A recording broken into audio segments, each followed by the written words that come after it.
Goeiedag geliefde. Ons kyk hier die hele week na Jesaja 2 tot daar by vers 5 en vanmôre kom ons by vers 4. Hy sal oordeel tussen die nasies, regspreek oor baie volke. Hulle sal van hulle swaarde ploegskare smee en van hul spiese snoeiskere. Die een nasie sal nie meer die swaard en die ander opneem nie, en hulle sal nie meer leer om oorlog te maak nie. Een van die grootste uitroepe begeertes van die mense in Jesaja se tyd, veral die volk van God, was vrede. Want hulle leef in 'n tyd waar hulle net onvrede ken. Hulle was so ongewild en almal het hulle aangeval.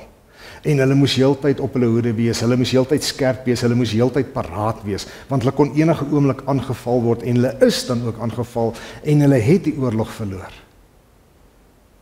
So nie net is daar nie politieke vrede nie, daar's ook nie vrede in hulle harte nie, want hulle word as ballinge weggevoer.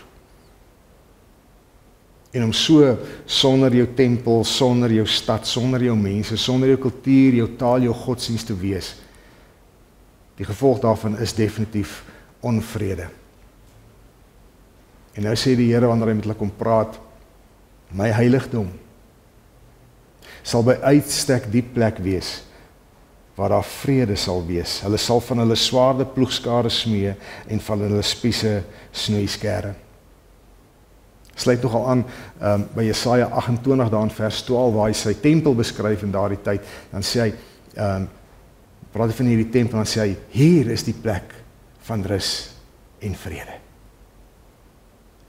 Uitstaande kenmerk van die heiligdom van die kerk.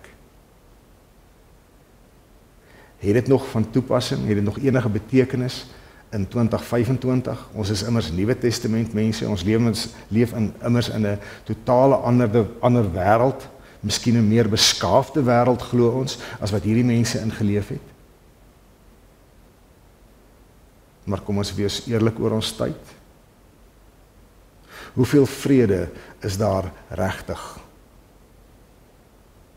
En ek praat nie net vrede in terme van die afwesigheid van konflik nie.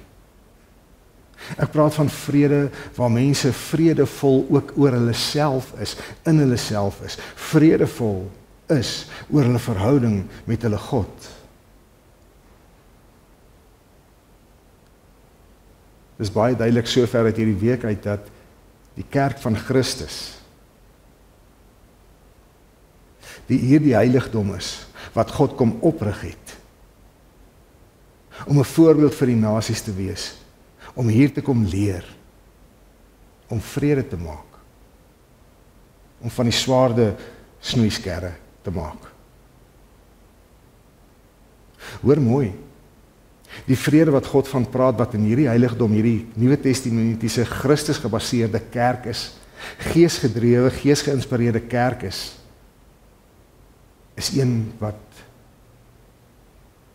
absoluut ingestel is op vrede. Lewe ons so? Bou ons gemeentes so? Bou ons geloofsgemeenskappe so? Wys ons hierdie vrede vir die wêreld wat vrede so nodig het? Onthou dat hierdie vrede gaan nie net daaroor dat ons sal ophou klippe gooi nie.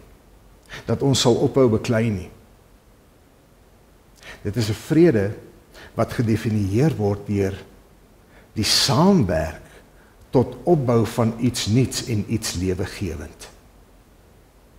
As ons dit in ons lewens kan sien, as ons dit in ons geloofsgemeenskappe kan sien en kan regkry, dan is ons besig met hierdie wonderlike heiligdom taak. Die groot woorde is saamwerk, opbou, lewegewend. Dis die vrede van die Christelike kerk. En onthou, moenie na die kerk wys as die plek op die hoek nie. Die plek waar ek miskien Sondag of watter dag ook al heen gaan nie. Die kerk is wanneer jy in die spieël kyk en jouself sien. Wanneer jy rondom jou kyk, wanneer jy saam met ander medegelowiges is. Is die wagwoord van daardie kerk vrede, saamwerk, opbou, lewegewend. Mag die Gees so in elkeen van ons werk, dat ons hierdie vredevolle werk sal doen. Shalom.